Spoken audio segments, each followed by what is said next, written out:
Сегодня хочу рассказать о Allroad B9. Насколько мне известно, на российском рынке журналистики, так сказать, не было еще тестов этой машины. Было куча тестов обычной A4 B9, но именно Allroad не было. И по сути он не так сильно отличается от A4. Если брать там интерьер и внешность, ну да, там у него арки налеплены на арки, черный пластик, он чуть-чуть повыше, видимо за счет просто резины, потому что она толще, там 45-й профиль. Ну, естественно, одна и та же платформа, подвеска одинаковая, здесь, наверное, другие амортизаторы, другие пружины, точно не знаю. Но самое интересное, что Allroad — это первая машина, которая идет с ультрой. И ультра — это вопрос, который беспокоит всех владельцев Audi, наверное, предыдущих модельных годов, потому что раньше был Торсен, раньше были коронные шестерни, а сейчас поставили какую-то непонятную ультру, которая типа Haldex и вообще кусок говна. Но я скажу, что это не так, потому что машина на самом деле охрененная. У меня была до этого A4 B8, и у нее стоял Торсен или коронные шестерни, я не знаю, 2012 года была. То же самое сочетание двигателей коробки, 2 литра, S-Tronic, полный привод, только там было 211 сил и коробка DL, по-моему, 501. Здесь 249 и DL 382. По поводу ультры.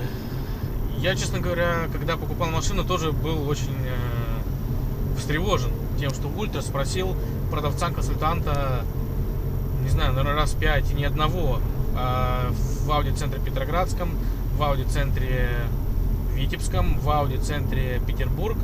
Во всех трех мне сказали, что модели 2016 года выпуска, а это 2016 года выпуска модель, будут идти еще с Торсен. Ну, естественно, я думаю, пока 2016 год, пока Торсен надо брать, потому что это ульта, это хрень, сзади какая-то муфта, а так это переднеприводная машина. Ну, в общем, я был как все.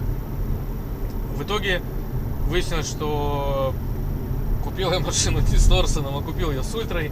Написал письмо в Audi Россия, потому что я, получается, поехал, ну так, покататься, подрифтить, и перегрел муфту и подумал, а может ли Торсен перегреться? Скорее всего, нет. Вот, и потом осознал, что здесь ультра, и, она на самом деле она не такая плохая. Она вообще неплохая, она охрененная. Я не знаю, как она работает и насколько плохо то, что она подключается сзади. То есть в теории, конечно, это все плохо.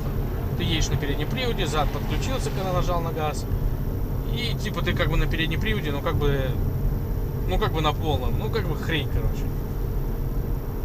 И аудиошники говорят, что это работает не так, и получается здесь всегда полный привод, кроме тех моментов, когда можно обойтись без него.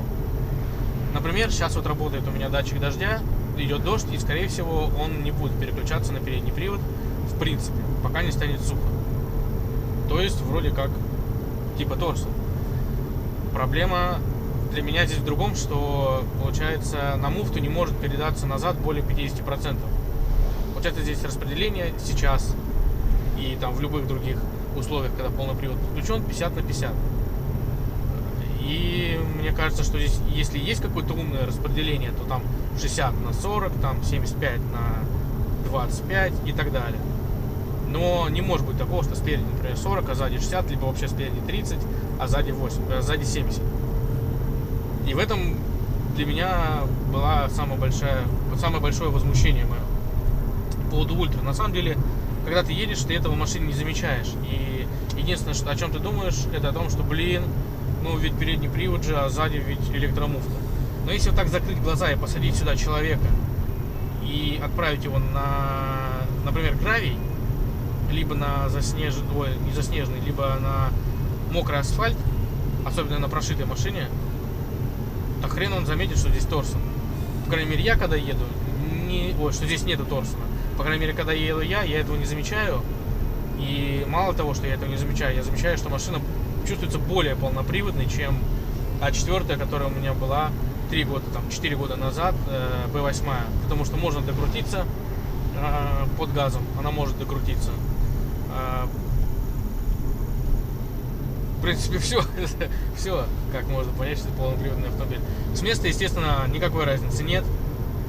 В поворотах, в каких-то затяжных, но это тяжело почувствовать. Когда, ну, с места можно немного бочком поехать, это можно сделать. На Торсене такого не было. Ну, по крайней мере, на моей предыдущей машине. Может, там Корона 6 они стояли, я не знаю.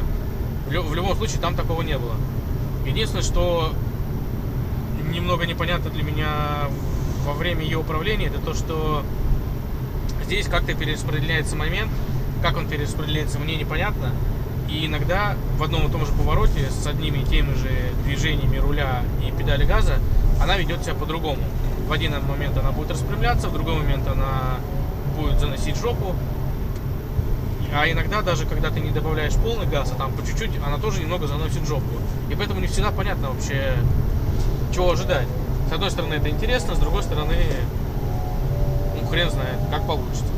Если сравнивать с предыдущей машиной, с B8, с А4, это намного лучше в плане управляемости. Она гораздо более информативная, она гораздо более вовлекает в управление, гораздо больше чувствуешь. Можно настраиваться в повороте, можно там добавить газу, чтобы чуть-чуть довернулась, или наоборот, если ты переборщил с газом, отпустить его, она тоже чуть-чуть жопу начнет поворачивать. Можно ее раскачать быстро, она тоже поедет боком.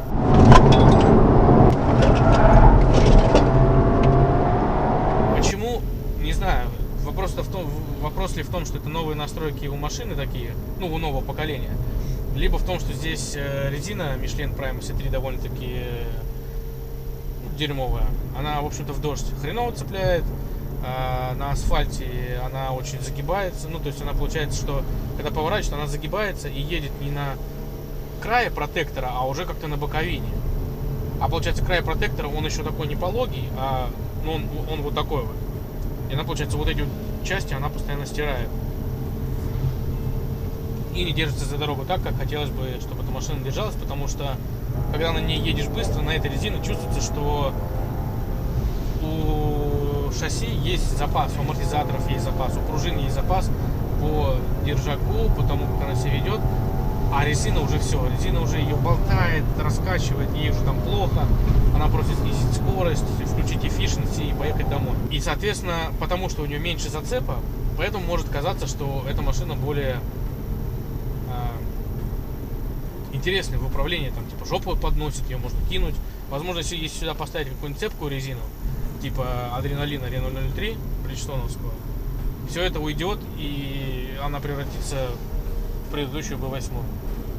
Возможно. Такое возможно. Мне не совсем понятно, какая целевая аудитория у этой машины. Потому что человек, который заработал каких-то там денег и хочет показать свой статус, покупает себе седан D-класса Audi A4. Скорее всего, переднеприводную, с двигателем 1.4, раньше 1.8 на вариаторе. А человек, который хочет проехать на дачу, покупает себе Q5, потому что она высокая.